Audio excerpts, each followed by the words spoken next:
It was such an honor to have Laurie Halse Anderson, an authority on finding and analyzing historical documents, join me on the Everything is a Primary Source podcast so the two of us could discuss the power of primary sources.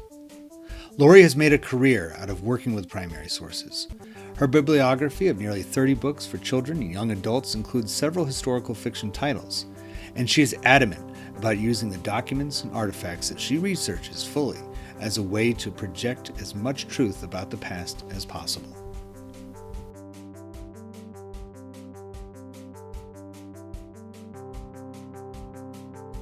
I'd like to welcome you back to the Everything is a Primary Source podcast. I'm Eric Paul, and I'm so glad today to be joined by a wonderful author, an author that I've seen in person several times, more than she realizes, actually, because my wife and I kept sneaking around and spotting her in different locations all around the country. This is New York Times bestselling author and award-winning author Laurie Halse Anderson, and she has written several books. Would you say that Speak is where it all started, right? That's the book where book that I published. But the next book you're going to talk about probably is Fever 1793. Yes. Which I actually had been working on before I wrote Speak, but it needed a lot of drafts. So it's kind of like a Stephen Crane type thing. He's known for Battle or, the Red Badge of Courage, but he was working on Maggie Girl of the Streets, a little bit before that. And, that showed up after the other one. But so, we're going to do things a little bit differently today on this podcast. Normally, what you're all familiar with listening to is hearing myself and a guest talk about a piece of media, a movie, a TV show, a book, and breaking it down as a document of its time. And we'll do a little bit of that as we talk about some of Laurie's books. But since Laurie Halse Anderson writes a lot with historical fiction and history in general, we are going to be talking about the process and where to locate primary sources, what to do with them once you have them at your fingertips, which you were saying earlier, that is getting easier and easier to do, right? Have them right on hand. So welcome to the show. Thank you. This is super fun. And I'm like a ginormous nerd. So like talking about primary sources for an hour just sounds like a good time to me. Me too. So, in recent years, and we have a connection that, we have some roots years deeper than mine in central New York. But when I was living in Oswego, which is just north of Syracuse where you were, I lived right across the street from the Oswego Historical Society and the museum there. It was incredible. Mm-hmm. They had all sorts of great stuff. And I remember talking I was doing a project one time, and I was talking with the docent there, the head of the department, and he was a super interesting guy. And he was telling me, and this is probably like 2003, 2005, somewhere around there.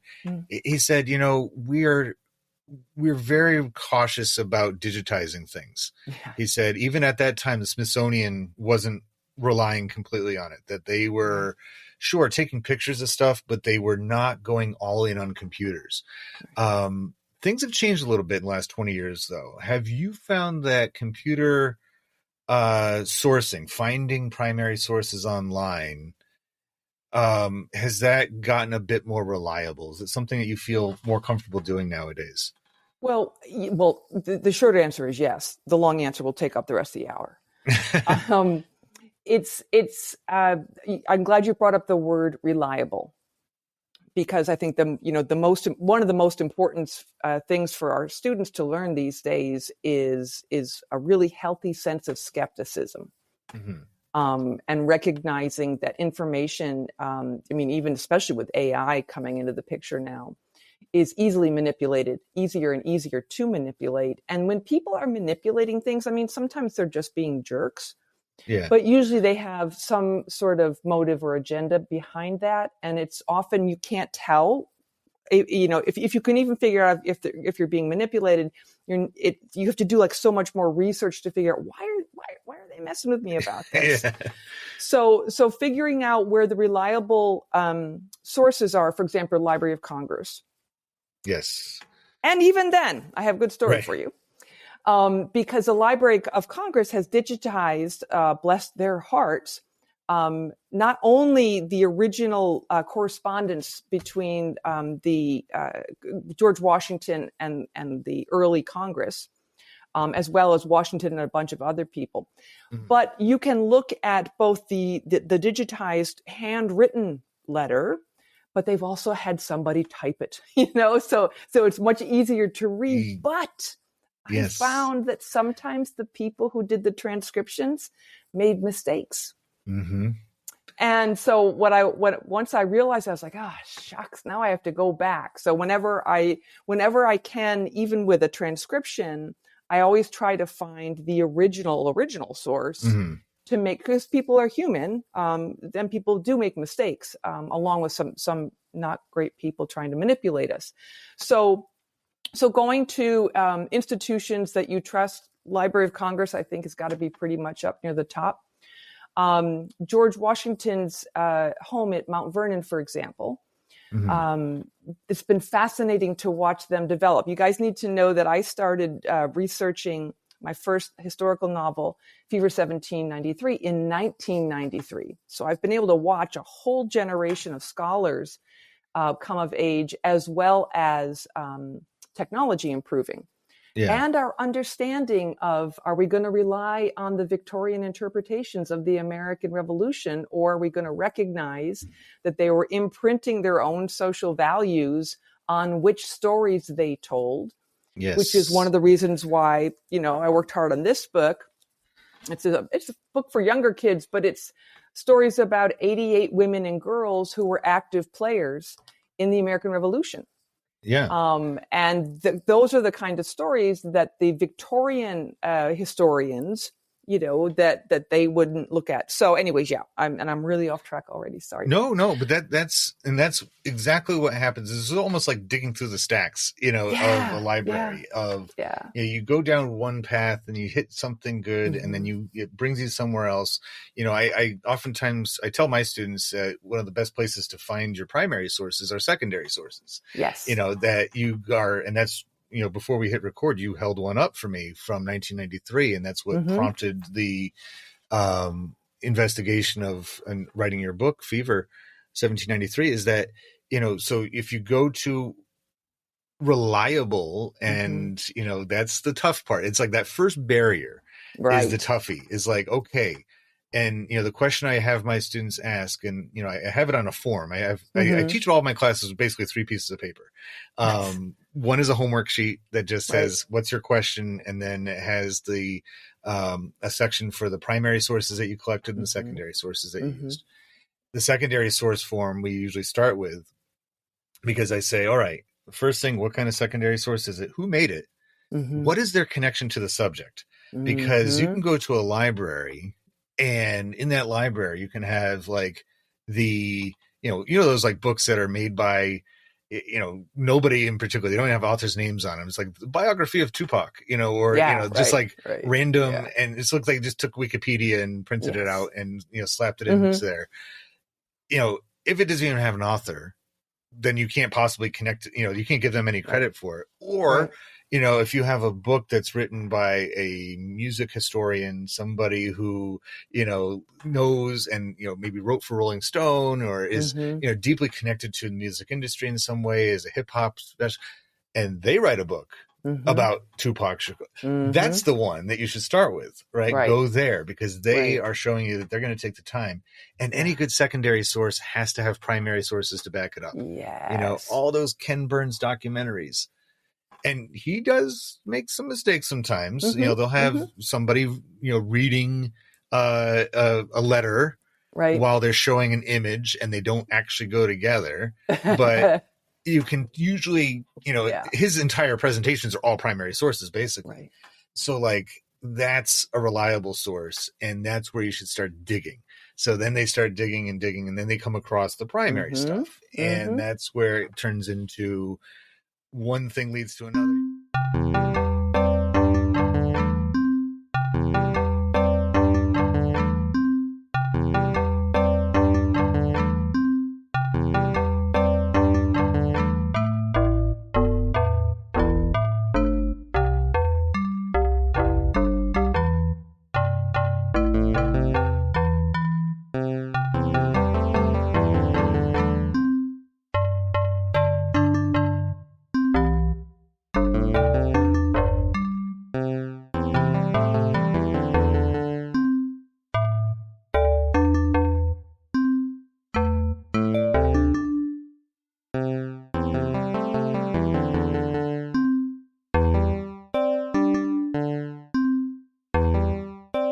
I think I asked you this question years ago when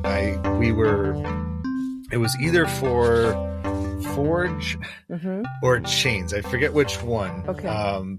But I think I asked you, when you are writing history fiction, do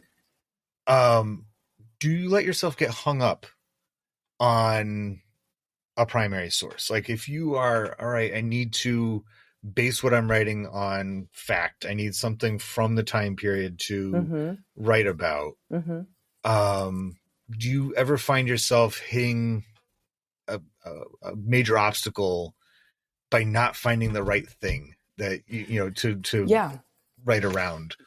Yeah, and people who write historical fiction for adults are lazy sons of guns, and they make up things often. Where those of us who care about kids and care about kids' understanding of history, we're held to an appropriately higher standard. Yeah.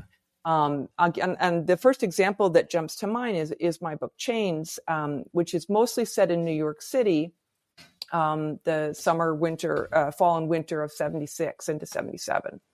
And it's a story of a young woman held in slavery and her younger sister and a friend. And I had a really strong opening, and I'd done all of this research.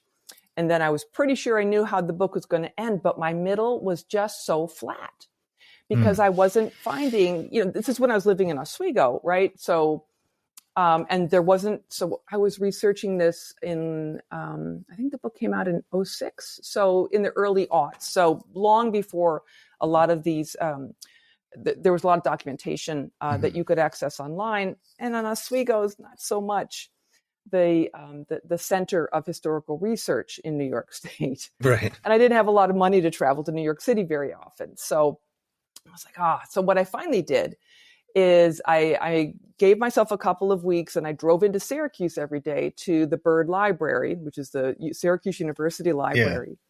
Yeah. And I found the microfilms of the newspapers. And I just read the newspaper for every single day of my story. Oh, wow. That's And incredible. because there had to be something going on. I mean, I knew like that the British moved in, but none of the secondary sources at that time that I had read, that I had consulted to try to understand that world of New York City in 1776, none of them mentioned the ginormous fire that burned hundreds of homes that was probably set by the Patriots. And right smack in the middle of my book, it was, I leapt out of my chair and yelled in glee, which got me a lot of dirty looks, but there it was. Yeah. And so then I was able to find letters that people were writing out of the city to people in the city about their experience with the fire. And I knew I found the map so I could figure out which buildings burned and which direction the wind was blowing and how that would affect the lives of my characters. And suddenly I had a middle of my book. That's wonderful. And that's it goes back to what you were saying before about, even the secondary sources that seem the most reliable, and they're totally great. They're wonderful, but history has a history too. Yes. History can be, the history books. I left them at school, but I brought in 3 history textbooks for my students to look at. One was from 1867. The next one was from 1889. The last one was from 1900. And they all share very similar qualities in just the layout, the way it's written. And it's very, it's basically like, if you read that, you'd think that like the only thing that's ever happened in American history is wars. It's like, and then a bunch of, a war. And like that was like the direction of it. But it's like, that is a historic document of its own. And the lack of, it's just like a photographer. You have a lot of power over what people see based on what you take a picture of. So if you are writing history and there's a fire that Patriots probably set, and your audience for the history is Americans in, I don't know, maybe like 1876, like 100 years later, the centennial, and you're like, I don't want to make these guys. We're not going to go there. We're going to go. They're heroes. Like, these guys are all great, and it's almost like the books of. I was just talking to students today about this with And it makes it seem like I have like this incredible. I think I just go around annoying them with little factoids. But this the yeah was it Robert Kenneth Roberts, the Mm-hmm. author from Mm-hmm. he's From Maine, right? 30s. Yeah, he's from Mm-hmm. Kennebunk, Mm-hmm. Maine. And he wrote a bunch of books in the 30s primarily, including Northwest Passage, about Right. Robert Rogers. And he wrote, so a number of his books in that era were about people like Robert Rogers, these Right.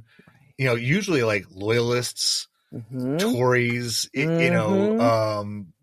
of course, Robert Rogers pre-Revolutionary War, so that Right. was French and Indian War when Right. everybody, but it was like that was, going against conventional wisdom, Yeah. and maybe that says something about the 1930s that, hey, look at this, we're in this Great Depression. Maybe everything that we've been living up to wasn't exactly great. And, Well, exactly. You have a you know, generation of Americans who were disappointed, who just came yeah, through that, those were terrible years, right. And and so it's were like, willing to do some interrogation that was overdue.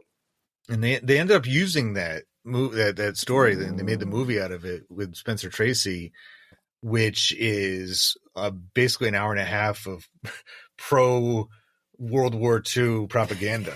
It's like, Yeah. And that's the project the kids were working on today, is they were taking movies from the 30s Yeah. and showing how they were primary sources of the 30s. And the kid he did it on his own, but he found the right scene where you see Rogers Rangers on one side Yeah. of the fort at Crown Point and British soldiers on the other side, and they're facing each other because they're on the same side, and the Right. commanders are walking, and I'm like, it's 1940 when this movie comes out. Right. Britain's at war Yep.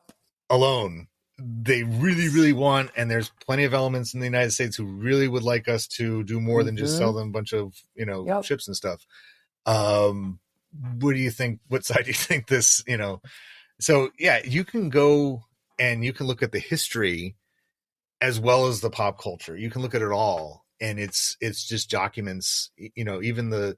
So tell me a little bit more about that article that prompted this, because 1993, that's on the cusp of the information age. That's like right before the internet really takes off commercially, anyway. And so it seems like the work that you've done in writing, especially history, is kind of basically grown up with the internet, hasn't it? Absolutely. In 1993, I didn't have the internet.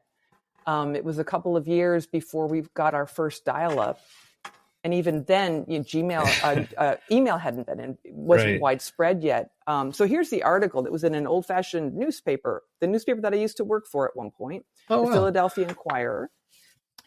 Here's a great artifact for your own history, and it's an article that discussed a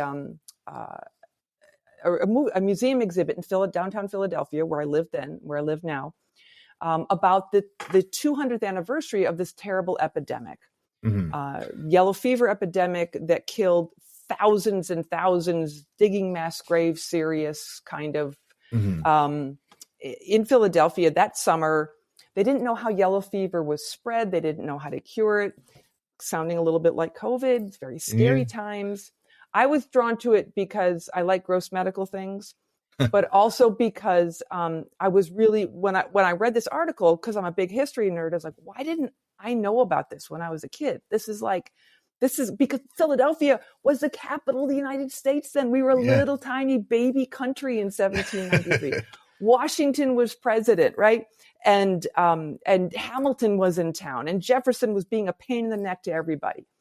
And they all left during the epidemic, right? So I was just so fascinated to read about early Federalist America, just these new days in this new country, and this terrible thing happens. And the thing about terrible things is that they bring out the best in some people and they bring out the worst in others. So there was nothing online, because online didn't really exist. So I had to go to my public library to look up where I could find historical documents, primary sources. in Philadelphia, we have the Historical Society of Pennsylvania downtown. And people in Philadelphia they really dig history, Liberty Bell and all that. So everybody holds on to their grandmother's letters. So this place is a treasure trove. And I went down there. I would put my kids on the bus and I would grab the train and head downtown for months. And I was looking at things like this. Can you see that? Yeah. That's a photocopy from the historical that, you can get them. You're not allowed to take a letter and put it on the Xerox machine. But this is one of the letters from John Welsh. And he was this kid who he wound up, I actually had to do some research for his life because I wanted to make sure he survived, and he did. But he was like a 17-year-old boy who worked in the equivalent of an early grocery store. And his boss, like most wealthy people, left town and said, John, you're staying here. I need you to mind the store. And I want you to write me a letter a day and tell me how things are going on. And so John would write him these incredible letters that would give the gossip and the rumors and the details. And then you have to imagine me, I'm in this archive. And I'm taking notes in my notebook because laptops hadn't been invented yet. Mm-hmm. So doing it, fourth grade style here. And I'm turning the page, and all of a sudden this man's handwriting, which is pretty nice, was a scrawl. And I was just gasped because I was so entranced by this man and this kid and all this bravery. He had gotten sick. He'd come down with yellow fever. And strangers took him in and cared for him. And it was and I found so many different kinds of sources that told that story over and over about people who were disrespectful and not nice to others, and people who were really open-hearted. So that experience was my experience of learning the power of primary sources. Which for me are not just documents. One of the most important ones I found was a map of Philadelphia from the time period. And for most of my historical books, I've found a map of the time in the right place. And I've been able to blow it up ginormous and then put all my different scenes and things on it. So I understand the geography of the place. It must be, and you're the only person that can really do this because it's your story, but it must be so incredible to be able to go into that world so deeply. It's like traveling time. It truly is.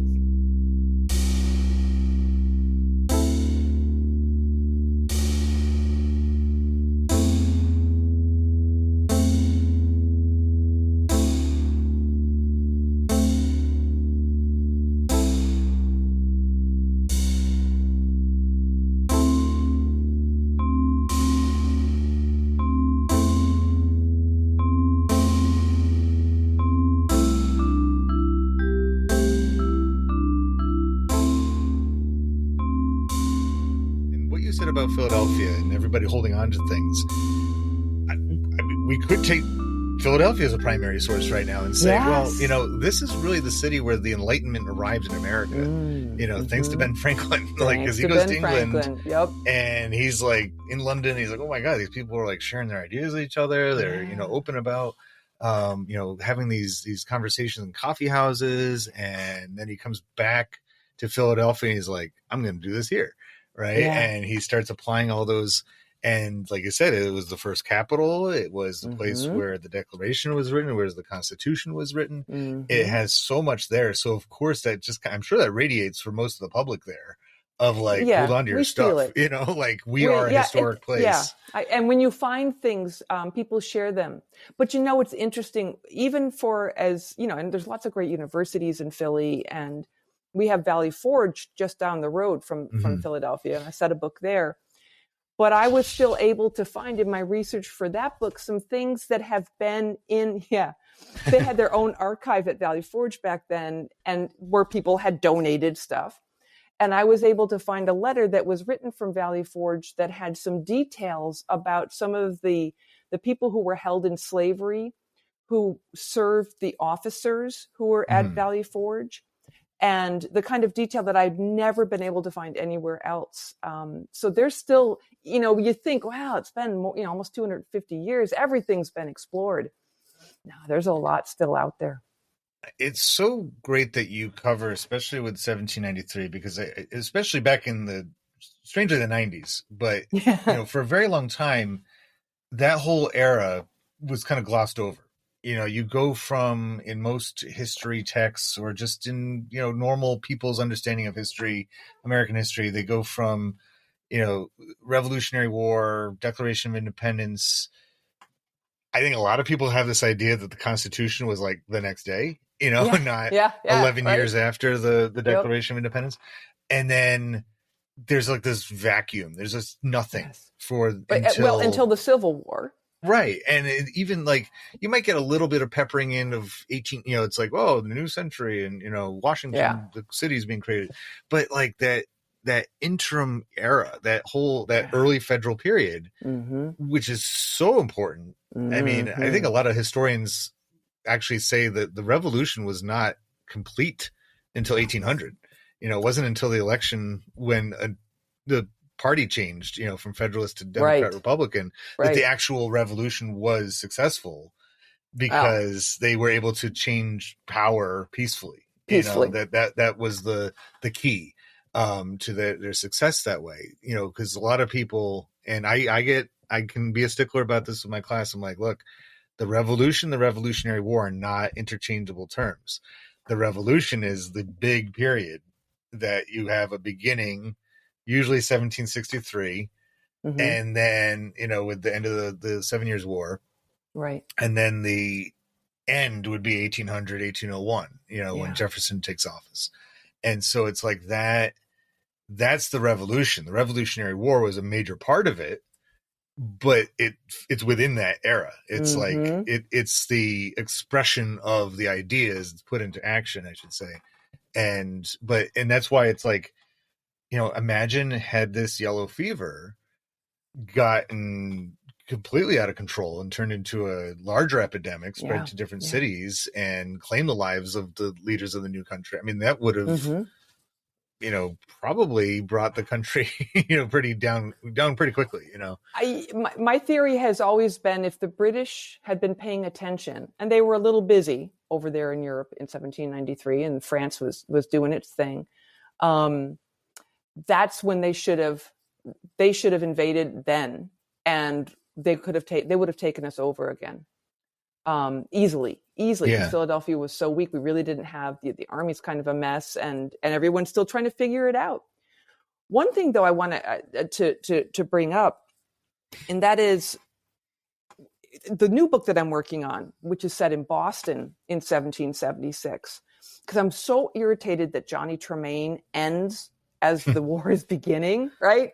Johnny Yeah. Tremain, by the way, written in the middle of World War II, also a great piece of anti-German propaganda. And when I started to research into the lives of the real people who were in Boston during the British occupation and then immediately after, and then I get curious about people like I did with John Welsh when I was researching fever. I wanted to find out who was he as an adult, right? He wound up being amazing. He wound up being an incredible businessman, had a huge family, great wife, and he endowed a chair at the University of Pennsylvania School of Business. This is the kid who minded the store during the pandemic. But in Boston, I was able to see how close the American Revolution was to the Civil War, Mm-hmm. because there were grandchildren of people who were in their teens and early 20s in Boston during the Revolution. Their grandchildren fought in the Civil War. Yeah. That's living memory. Right. That's like a heartbeat. And I think this happens too when you get older. It's really, really hard, I think, when you're young, because your brain's still growing and you don't really have this concept yet of time. But our country is so young. It is. I would argue, by the way, that the revolution's not over yet. That we are, because my definition is that Declaration of Independence, which made this promise that we're all going to be treated equal, which has obviously been interpreted differently in different time periods.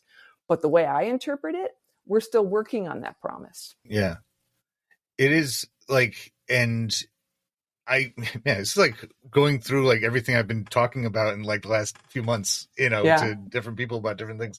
But I can kind of like, I think about the Martin Luther King Jr.'s "I Have a Dream" speech, in which, Mm-hmm. even just the placement of where the speakers were that day, Yeah. looking, at the feet of Lincoln, and even that memorial is a primary source. 1922 Yes. they issue, and he's Yes. looking back towards the Capitol, back to Washington, kind of like, "Yep, I did my job," held Yeah. this place together. But Yeah. there's Luther King, looking out towards Washington, monument with, Mm-hmm. slave owning Washington, Yep. at the feet of the great emancipator. And he says Yeah. that, he says, for, he even uses the term "score" in his opening of his remarks, looking Yes. at the Capitol, with knowing JFK is off to the side, all y'all are Mm-hmm. listening, and he refers to that. He said, the Declaration of Independence and the Constitution were promissory notes, right? We're Yes. here to cash a check. And Mm-hmm. 100 years after the Emancipation Proclamation, this entire Mm-hmm. March on Washington and the speech itself is Mm-hmm. a measurement. It's saying Yeah. this is where we are. And then, go back to 1848 Declaration of Sentiments. The Yeah. women who put that together, Elizabeth Cady Stanton, she did that intentionally, word for word, pretty much, of Mm-hmm. the Declaration of Independence, because she recognized that, I mean, every kid Yes. from 77 onwards had been Right. memorizing that, and they Yeah. knew it. It was pop culture for the time period. So they're like, Mm-hmm. okay, Yep. and that's why everybody's, when she's reading it off in Seneca Falls, they're like, whoa, like, Yeah. you went far. But that's the last thing that I'll bring up is, when it comes to the Civil War. Mm. So Barbara Fields, the historian, she's on, Ken Burns' Civil War, and she Mm-hmm. makes a point in the last episode of that documentary. She said, well, a couple things, but she said the Civil War, that's when the country was really born, because the Constitution, Mm-hmm. in other words, as terrible as it was, we needed the Civil War to really kind of baptize the country. It was all just kind of like theoretical, In blood. but that's what made it. And Mm-hmm. she said the Civil War is, it wasn't a was, Yeah. it's always there. And Yes, it it's is. always, and that's why, I mean, that's why Ken Burns made the documentary. It seems random, 1990, like, it's not Right. an anniversary year of the Civil War. Right. It's not even, Right. but he makes it because it's like, we need every generation Yeah. to be familiar with how terrible that thing was, so we Yeah. don't descend into it again. But I like that approach that you just said, that we're not, and maybe we're never meant to be complete with the revolution, from the, it's intentionally, constantly being strived for. And every Well, generation has a responsibility to touch on it. this is a great experiment, our nation. Yeah. This experiment in democracy, and these promises, the promissory notes that said we all have rights to life, liberty, and the pursuit of happiness, and we still don't have that codified properly in our laws. And you can see the progress is always met with a backlash, right? And then you have a little bit more progress, always met with a backlash. And that when you compare our culture to cultures in other places in the world that have had the capital city there for 500 years, Yeah. as opposed to just a little bit, we're still quite young, and it's been hard for me to be hopeful last couple of years as I see some of our institutions under attack. But that's why I love writing for younger people, for teenagers and kids, because they get it. They see the world, they understand, and by helping them, most it's so cool that you're teaching them the tools, not just the facts, but to be a successful adult, to be an adult who contribute to our nation and contribute to your community. You have to have the right tools to interrogate and investigate and analyze.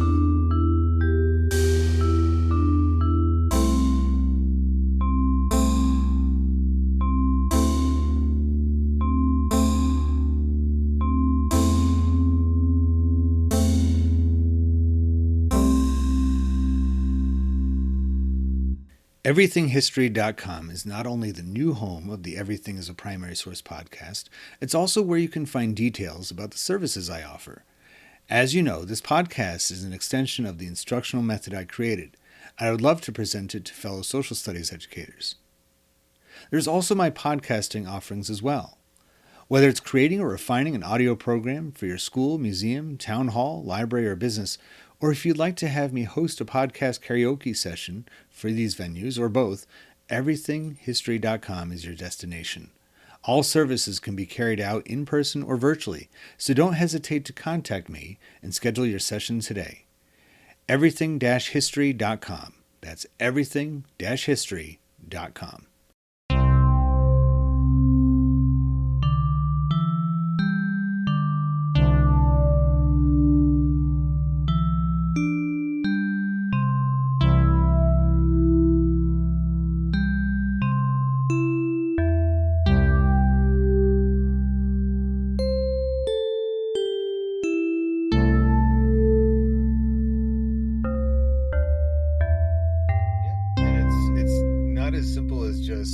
The term fake news has been tossed around a lot in the last couple of years. And, it's about detecting, and I think using primary sources, like I said before, is one of the biggest, the proper use of them, the proper presentation of them is when my red flag starts to go down, is when it's like, oh, this person is using these properly. Right. They know what they're talking about. They're able to present evidence, in a couple different forms. Okay. That I'm going to listen to this person. I'm going to give them my, but when it's just tossing out randomness and like pointing at and not even knowing what you're talking about, that's I'm like, that's kind of where I'm headed. That's why I love doing this podcast, because it's taking irregular sources of history, things that, I kind of see it as almost like I'm stumbling through a junk store or something. And I'm like, I ran into this shelf and off came this 45 record from 1962. All right, this tells us something about the past. And then I go over here and there's a bunch of old magazines from, the 70s or something. This one will tell us something about the time period too. But can I tell you about some primary experiences? Yes, and I was actually going to ask you. Tell me some of the best moments in your research for various books. When I was researching Forge, that was also that was completely written up. And I lived in Mexico when you saw me in Oswego at that time. So I lived just down the road. And for listeners, Mexico, New York. That's a town in New York, right? It's that very small town. Hundreds of inches of snow every year.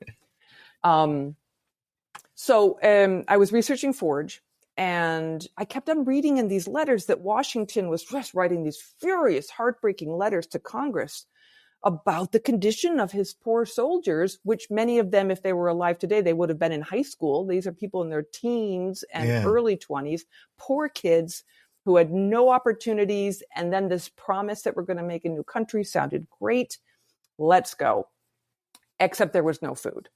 Especially in Valley Forge, especially in the beginning at Valley Forge, supply lines weren't great. The guy who was the quartermaster guy was terrible. He had to get replaced. The weather wasn't good.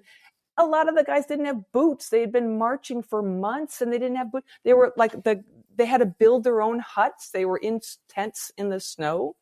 And then they would trade off boots within whoever had to go on duty. But Washington kept on writing to Congress, and he many times used this expression, "My men are leaving bloody footprints in the snow." And I read that, and I was like, George, come on, man. That's exaggerating. And Congress must have known you were exaggerating. You blew it. You went too far with that. But then I saw it from, there was a doctor, what was his name? Albigance Thatcher, I think his name was. Great first name, Albigance, from Connecticut. And he mentioned the medical conditions and bloody footprints in the snow. So I'm living in northern New York, and I wait till it's a winter day. Everything's frozen, tons of snow and ice in the ground. And I dressed as a Revolutionary War soldier. I had breeches that were just down to my knees. I had thick wool socks. I had kind of a linen shift and a wool shawl and a cap.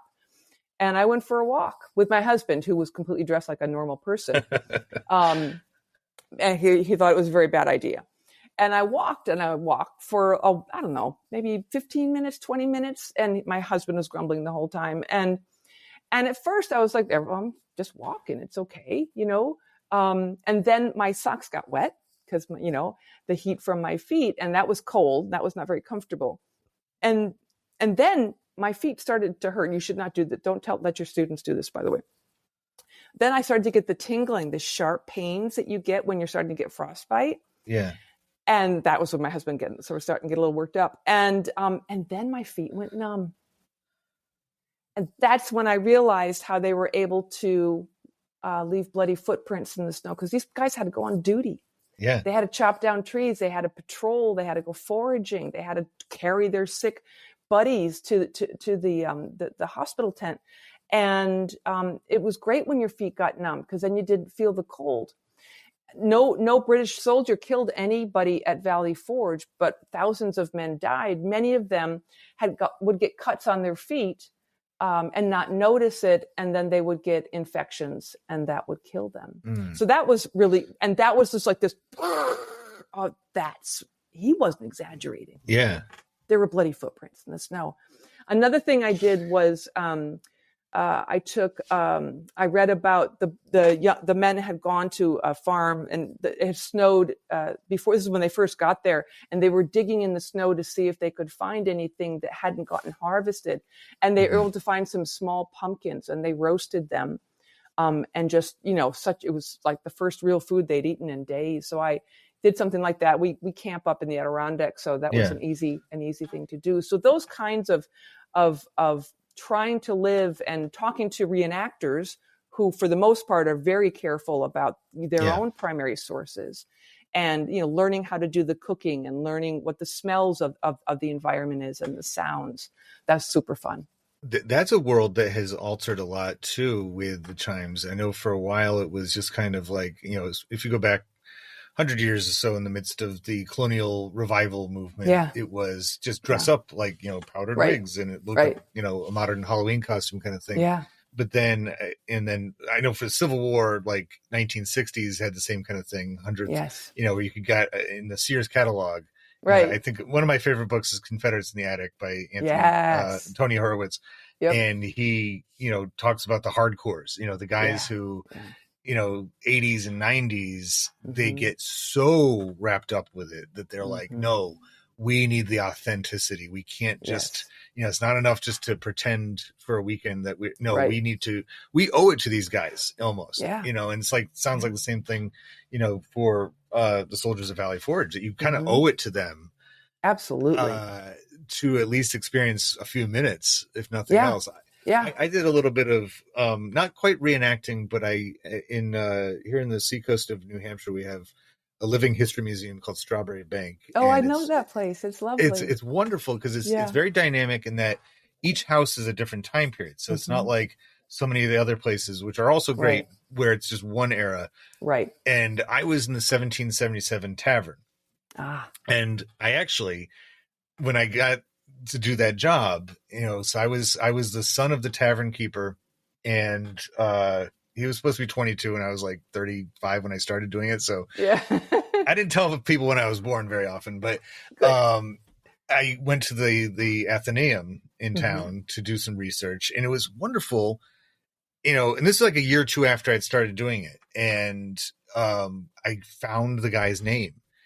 And like, he died. It just had nothing. It was like, because like the family he belonged to is a very, you know, pretty high status family in the city. And their tavern was the biggest in the city. It was the most, you know, well known. They were accused during the early days of the after the war broke out, and actually in Portsmouth it was even earlier because of the attack on the fort there in December of 74 of being loyalists. They assumed, because the father, the you know, the patriarch of the family was from England himself, and he and his brother had started the first mail, basically the post line between Portsmouth and Boston about 20 years earlier. In the stagecoach, they were the first to conceive that, and his brother had gone back to England a couple years before. So they're like, okay, here's strike one. You know, we don't even play baseball yet, but there's strike one. Right. You know, strike two. And then he had put, you know, a couple years ago, he'd put some British officers up in his hotel. even though he had to, but they Yep. were like, people were just using that against him. So Yep. the story of that place, was all about, in 1777, dealing with being an accused family in a city, but then another layer on top of it, that the family was a slave owning family. So they had servants that worked in the tavern, and at least 3-4 times a day, I'd have to tell the story about the riot that took place with James, the servant, being sent out by my father to go deal with the crowd. Oh gosh. And then, he hit a guy over the head with an axe. Oh not man. the blunt side, and just The knock other him out. side, yeah. And then the dad was put into, and it's funny because that same story, when I was kind of piecing that together to get ready to do the, my interpretation of it, there's a story that comes from Brewster's Ramblings on Portsmouth. It was like late 19th century. And actually, I think even before that, it must have been before that, there was Thomas Bailey Aldrich, who was a contemporary of, Mark Twain. And he wrote a book called The Story of a Bad Boy. And it was like the predecessor to the boy books of, things like, Huckleberry Finn and stuff like that. It was, it doesn't really have like much of a plot. It's just kind of like, here's a bunch of stuff I did as a kid growing up in Portsmouth. And he lived in the house right next door to the tavern. And in fact, it was the youngest son of the tavern owner who built that house.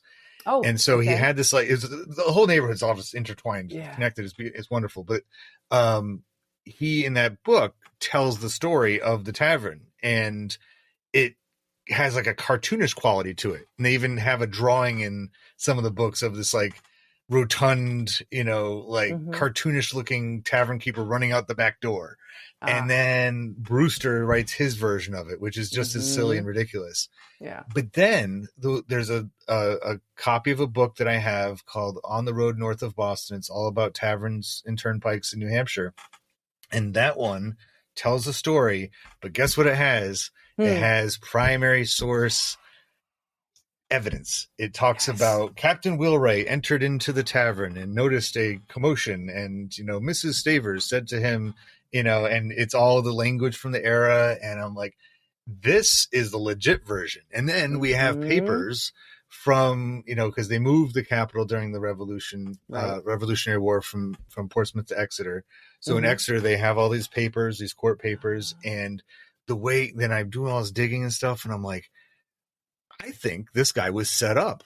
I think this whole thing was Sons of Liberty or some, wannabe Sons of Liberty group, because it was right after Princeton, is right after Trenton. Right. They were there, and they were intentionally trying to rile things up. They weren't regulars in the bar. They were getting people going and singing all these carols about Washington and stuff, and trying to provoke, because they knew that if the tavern kicked him out or something like that, and that's why the dad ended up going to jail, and it was like an incredible, huge amount of money that had to be posted to get it. I'm like, that was a fundraiser for them. They just used this to collect some money. That's a great way to put it.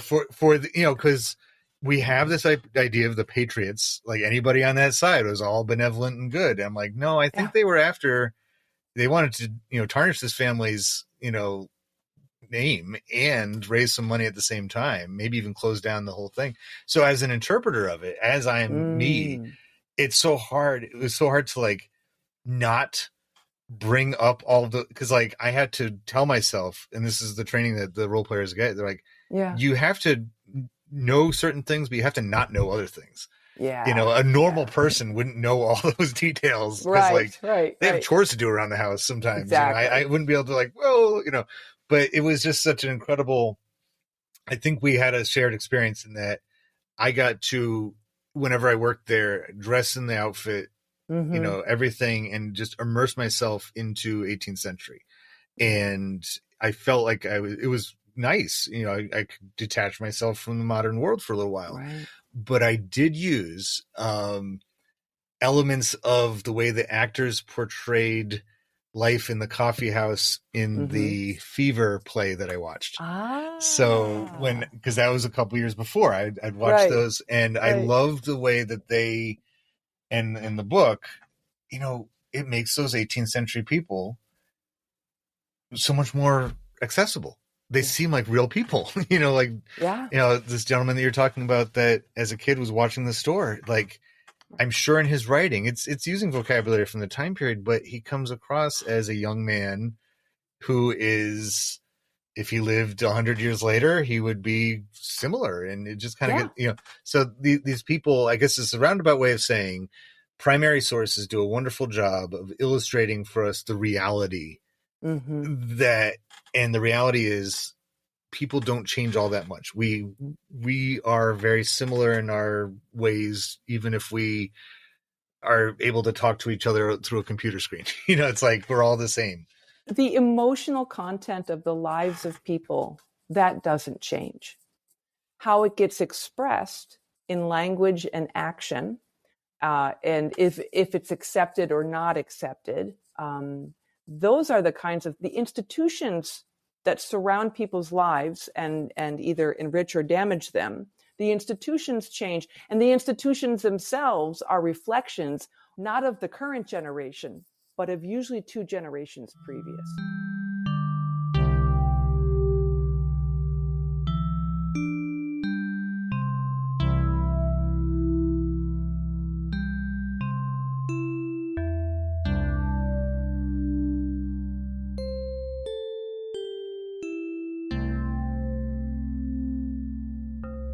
One of the things that shocked me when I looked it up once is I was born in 1961, which is a little while ago. And my grandfather, who was the oldest grandparent I had, he was born in 1899. His grandfather was born in 1829. So everybody can imagine their grandparents, right? I have grandkids now. Yeah. And so it's really, I've got so many great memories of and they told me about their lives. And so I got that from my grandfather. But what he was getting was the world of the early Federalist period in the Adirondack Mountains. And his grandfather's grandfather was a Revolutionary War soldier, 4 generations, or 4 hops, more than 4 generations, but from grandparent to grandchild 4 times. And you're there. Yeah. And so that's why, like, on the one hand, I get so frustrated when I see, for example, that we, 100 years before we could have the civil rights movement that could even begin to do some of the work of creating a little bit of equity and justice for people who aren't white in the United States. 100 years after that war. And we're still not there. But so on the one hand, I'm so impatient, and looking at primary sources helps me understand that we can only live life at the pace that we live it, and recognize that all the feelings that we have always been there. And I think maybe that's as a storyteller, what I'm trying to do in my books, based on as much factual data as I have. And I don't know if you know this, but I have all of my books are reviewed before they go to press by college professors who are experts in the time and place to make sure that I haven't messed anything up. So as much as I can, I try to get the facts down. But to create worlds using the words and knowledge that I've gotten from primary sources that will show people like you and me and your students and my friends and their kids in that time period with the opportunities and restrictions of that time period and how the human heart played out on that stage. Do you ever feel, and this kind of goes back to what I was looking at before, but do you ever feel, because there is such a responsibility that you mentioned about writing for younger people, that the older people, like, I don't know, I just happen to have this book here. If you're writing for adults, I don't know if you're familiar with Harry Turtledove, but I mean, I'm sure it's not his real name, but like the alternate history fiction stuff where it's just like, you can be a lot more loose with that, if you have an adult audience. But you were saying for young kids, you really need to be like solid.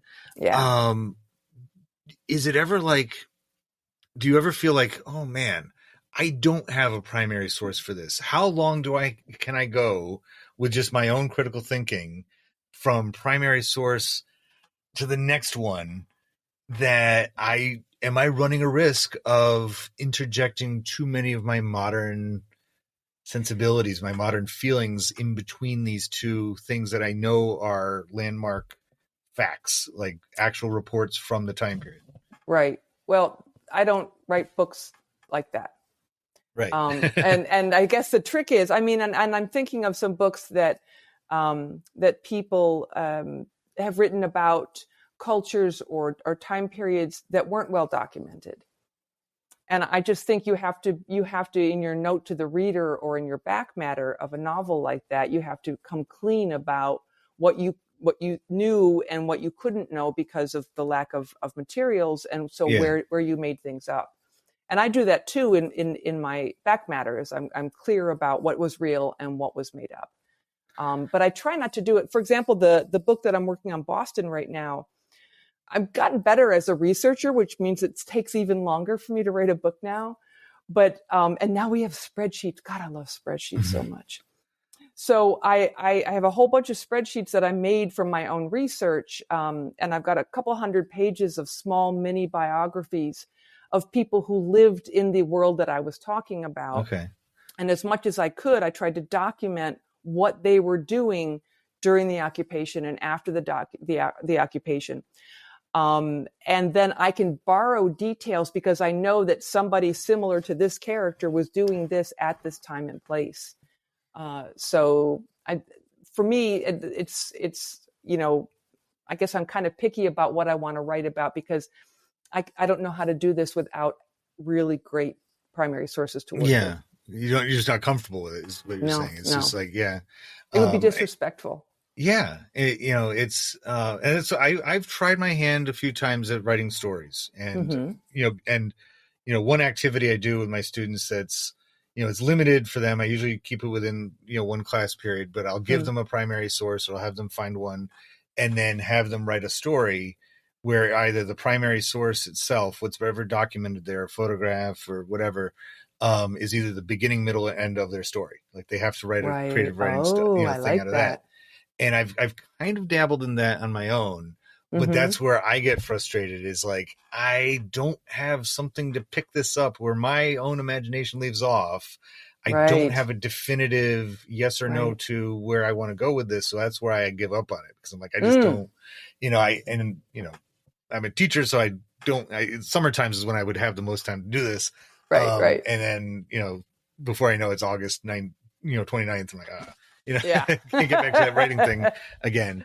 But I think about those, and the author's names escape me, but there's a train of books that came around the bicentennial. Makes sense. My Brother Sam is Dead. Yeah. And the Winter Hero. The brothers. The Collier brothers. Yes. Yep. It was it brothers or brother and sister? I think siblings, at least. Yeah. And I read one about that's set during Shays Rebellion, called The Winter Hero. And I don't know that one. That one does a good job. And My Brother Sam is Dead might do it too. I just remember I read that one more recently. And in the back section, because I love Shays Rebellion, that's something else that's totally glossed over. Yep. Unless it's appropriate to do so. And got a quick story about that in a minute, but at the back of the little novel, the paperback, it does do something what you're just describing. It says, this is based on, there are accounts of, one of the things that happens in the story, there are accounts that this did happen. And so we intentionally dramatized the way that Shays Rebellion came to an end for the purposes of storytelling. Like it didn't actually, it wasn't quite as dramatic as the way we made it out to be. But we were out, my wife was at a conference or workshop at the Eric Carle Museum a couple years ago in Amherst, Massachusetts. And that's Shays Rebellion zone, Western Mass.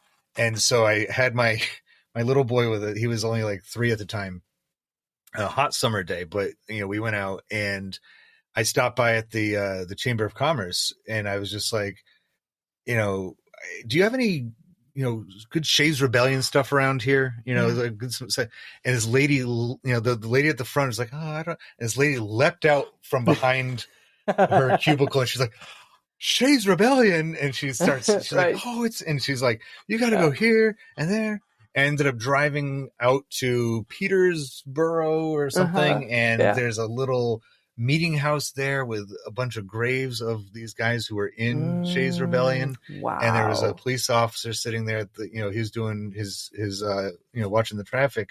Mm-hmm. And I went up to him and I'm like, hey, he's like, oh yeah, there's all those guys were buried over there. And there's the tavern over. And then it's the tavern that's in the book, because and so it was wonderful because I was able to, like, I read the book a little later. I'm like, I've been to these places. I know exactly where they're talking about. Yeah. But there's a big reservoir out there. It has a funny name to it. It starts with a Q, I think. It's a reservoir for Boston. And okay. The police officer is telling me, actually, there's a woman at the Chamber of Commerce. She was like, Daniel Shay's house was out that way, but I'm pretty sure they intentionally flooded it out when they made the reservoir. It's like underwater. Oh my gosh. And so I'm like, that's like the ultimate, like, take that guy, who was trying to, and he wasn't even the true ringleader of it. They just attached his name to it because he was, he'd officer of rank during the Revolutionary War. Right. I love Shays Rebellion because it's just such a cool, it has so much interesting components to it that when you look at it, it's like, yeah, they were kind of asking for trouble by not electing a representative in the legislature. Yeah. But at the same time, they were just trying to, it was like the ultimate populist moment. It's like after the Revolutionary War, they're just trying to make ends meet, trying to pay their bills. They can't keep having their houses taken from them. And they're like, what the, so much for this. Why did we fight that war? Yeah. Like, what do we get out of this? Because I'm not getting much respect here. It's like Rodney Dangerfield. And, imagine him in the Revolutionary War. Right. Oh my gosh. So that was like, I love that. And then it repeats itself with the Whiskey Rebellion, but because it's on either side of the Constitution. And I think I'll wrap things up a little bit here because you're talking about Boston and during the Revolutionary War and the way that is recognized and documented in that city. I just wrote a Substack essay a few weeks ago about this because we were down in Concord for looking at so whenever we go to Concord, we like to do Orchard House, which in itself is a primary source of, and I wrote about this in the Substack because when they opened it up in 1911, people kept coming to the house, be like, we love Little Women, and the people like, go away, and they're like, oh wait, hey, can you pay us some money? Come on in, but like the next year, and immerse yourself into Little Women. And then just around the corner is North Bridge. And on either side of North Bridge is the two monuments. And, one of them was dedicated in, I think, 1840. It was like a random year. It wasn't, because it seems like after the Civil War and definitely into the 20th century, we start as a society and culture marking things with even numbers. We love our, the centennial, 1876, the bicentennial, 1970, every 10 years, 20 years, 25 years. They didn't really do that in the 1840s. And so that's where Ralph Waldo Emerson gives his Concord hymn. They sing the Concord hymn at that. And that's where he gives that term, the shot heard round the world. And so it's an obelisk. That's it's just a very basic, because Revolutionary War, there's not a lot of memorials to it from that generation. That just was not part of their ways. It took a while. And then after the Civil War is when they have the dedication of the very famous Minuteman statue, which was made by, his last name is French. He was actually May Alcott's student. So Louisa May's sister was his tutor in artwork, and he also did the Lincoln Memorial that we were talking about before. So he makes this thing, and he uses the lines from Emerson's, and it's on the other side of the bridge. And that is a very recognizable. It's a statue of a man. He's a Minuteman. He's holding the rifle in one hand and the plow in the other. And that one was done in 1875. So it's like after the Civil War, when we went from becoming, as Shelby Foote puts it, he's like, we went from a R to an is. The United States are to the United States is. By the time we get to an is, it's a collective history. They're like, it's the centennial of Lexington and Concord. We need a legit statue. We need to have this thing, and we're going to borrow the words from that Emerson guy. He's like, I'm still here. We're going to borrow his words. We're going to put it on the statue, and it's going to be on the other side of the bridge, the side that the colonials were on. And then like at that same time, that's when the British monument was put up too. The little memorial to the dead British soldiers was put there too. And I'm like, this is all just, it's a little triangle of primary sources. It's like each of these different eras has its own, imprint on the way we learn about that one single event. Yes. And it's so interesting. And then the city itself.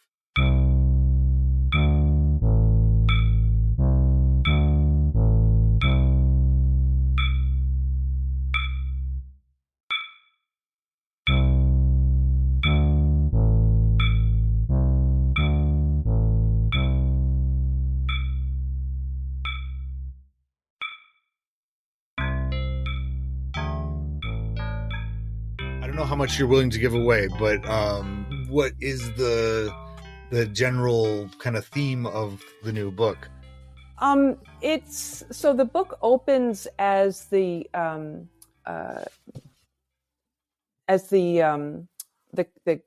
bombardment of Boston was from the other side of the Charles River. So because Washington needed the British to look that way, so they could drag those cannons that they had taken from Fort Ticonderoga, they could drag them up to Dorchester Heights, and in one night establish that fort. Astounding work. So that's when the book opens. So the first kind of quarter of the book is the evacuation. My main character is a serving girl, and things are complicated. But what really struck me about Boston, when I was originally supposed to do a picture book about Abigail Adams, and I just couldn't find, and I had this contract for years and I couldn't find a new hook. She's been written about so much and she left us so many great primary sources. But then when I got COVID in 2020, I thought, wait, I know a little bit about Abigail getting her family inoculated against smallpox. And they fudged that wicked in the John Adams HBO series for the record. So I started to investigate that, and I realized that right after the evacuation, there were two things going on that really intrigued me. One was because Boston is ignored after the British leave. We don't really study it. But you had loyalists, like super loyal loyalists who had been super happy that the British had been there, living often with their family members who were patriots. And they had to begin the process of figuring out how to get along. One of the really important primary sources I read, which really has not wound up being so much in the book, but it was an important thing for me to understand about the mindset of the adults in the time period, was there was a committee of correspondence that was Tory hunting. And they were bringing in I was able to read the testimony of a 13-year-old serving girl who was asked to testify about the behavior of the man who was the master of the house, and was he a loyalist or not. So strong political opinions, very divided. And then, because history always repeats itself, smallpox epidemic was really getting out of hand in the region. And finally, after being begged to do this, the Boston selectmen in early July allowed for inoculations to be practiced, because they had to give you were not allowed to inoculate without permission, although people were doing it all the time. And so thousands of people flocked to Boston from the countryside because they were desperate to get inoculated, as well as the army regiments that were still remaining there. And the town turned into one great huge pox party. In the middle of this, on July 18th, when pretty much everybody is contagious, And if you didn't want to be exposed to smallpox, you had to leave town because everybody was contagious. And it was much safer to get smallpox because you would get sick when you got inoculated. You would get a mild form of the disease. But again, like we just saw in the last couple of years, smallpox was a known disease, but inoculations were new. It was first done in Boston in 1721 based on knowledge that came from a man who was enslaved in West Africa. And he explained it to Cotton Mather. And then Cotton Mather did some research and then actually was an ancestor of John Adams, of Boylston, Dr. Boylston, who did the first inoculations in 1721. So, but you have this scary disease. Yeah. You have science that people don't understand. And while all this is going on July 18th, at the State House, from the balcony in the State House, is the reading of the Declaration of Independence that had finally gotten to Boston from Philadelphia. And everyone in that crowd is about to get really sick because they've all been exposed to smallpox. Right? Like, so, what are you talking about? so to me, it's a mirror. It's a mirror of what we're going through today. But it's also me looking at class structure, the main character who's serving people who are wealthy. And just, it's a story about being 13. Being 13 is always hard. Yeah. No matter what era you live in. Yeah. And, right. Especially when the weight of the world is on you at that age and in that time period. Yeah. You got so much going on. It's, that is, I'm looking forward to reading this, because I think you're right. Boston is so forgotten about after the British evacuate. It's just like, seems like it's like, and New England in general really kind of gets the, the heave ho from, both sides. There's like, the British try to cut it off the next year, for a variety of reasons, but it's never really quite the centerpiece, of the thing. So, I think one reason perhaps is it seems like we kind of cycle. You mentioned the John Adams, mania. One of the reasons I think we cycle through founders and framers so often is because every generation, maybe even less than a generation, has every couple of years we have one that we can identify with a little bit more. The John Adams in the early 2000s, seemed to kind of match the interests, and then Hamilton took his place a couple years later. And Hamilton mania still might be going on a little bit now, but who knows who's next? It's hard to say, but whoever it is, if there's anybody that would be able to do the research, it would be Laurie Halse Anderson. So thank you so much for joining me on the Everything is a Primary Source podcast. It's been just so much fun talking to you. And I'm glad we didn't do it the traditional way, because that would not be taking full effect of the Laurie Halse Anderson experience. You have so much. I'm looking at the bookshelf behind you. I'm like, every single one of those has, the ones that you've written especially, are just like, there's so much effort put behind it. So, into getting it right. The truth of this, I'll just leave you with this. If somebody would just pay me to do research, I would never write another book. Because I actually wound up having to write the book to justify all the time I spent on the research. Just brings me such joy. It's so exciting and so interesting. You go from one thing to the next, and it's like the best, mystery or, detective work ever. It's just, precisely. You feel so satisfied, and, it's just, you feel like you give, like you said before, giving people from the past the dignity they deserve. Absolutely. Especially in an era before photography, when their images have not been with us. It's like you get to just bring them back to life for a while. So on behalf of everybody, thank you for doing it for so my for pleasure. So long. But thank you everyone for listening to the Everything is a Primary Source podcast, where everything, including everything we talked about today, is a primary source. We'll talk to you next time.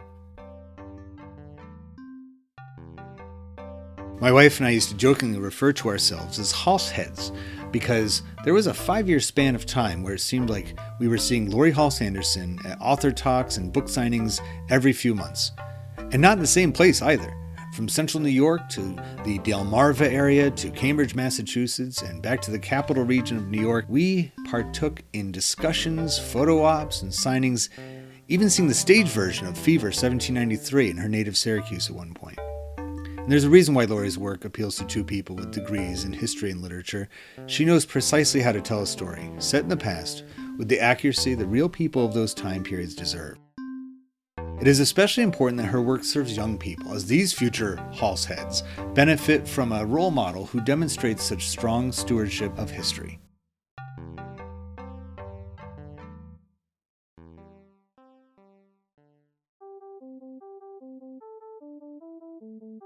Well, Season 2 may be over, but the Everything is a Primary Source train isn't slowing down. I'll be hosting a pair of podcast karaokes coming up in about a month, one virtual for the Society of Commercial Archaeology's conference in Erie, Pennsylvania, and then the next day live in my hometown of Portsmouth, New Hampshire for the 400th anniversary celebration on June 3rd. Right around that time will be the start of Part 2 Palooza, where the second parts of episodes from the second half of Season 2 will be published. You can access them today by subscribing to epspodcast.substack.com or going over to Patreon, patreon.com/epspodcast. There will be plenty of posts on the Substack as well. And don't forget about everything-history.com. That is the home base for this podcast, as well as my podcast coaching services and my social studies education consulting services as well. Everything-history.com. There will be enough EPS content coming your way to bridge the gap until Season 3 launches in September. I will certainly be spending that time, especially in my travels, garnering topics and guests. But if you have suggestions for either, send me a message at epspodcasthost@gmail.com or find me on Instagram at EPS Podcast, the EPS Podcast, as well as on Facebook, and like I said, the website, everything-history.com. I hope that you listen to all the shows during the summertime, and I look forward to having you back again for Season 3 to the EPS Podcast, where everything, including Season 2 of the EPS Podcast, is a primary source.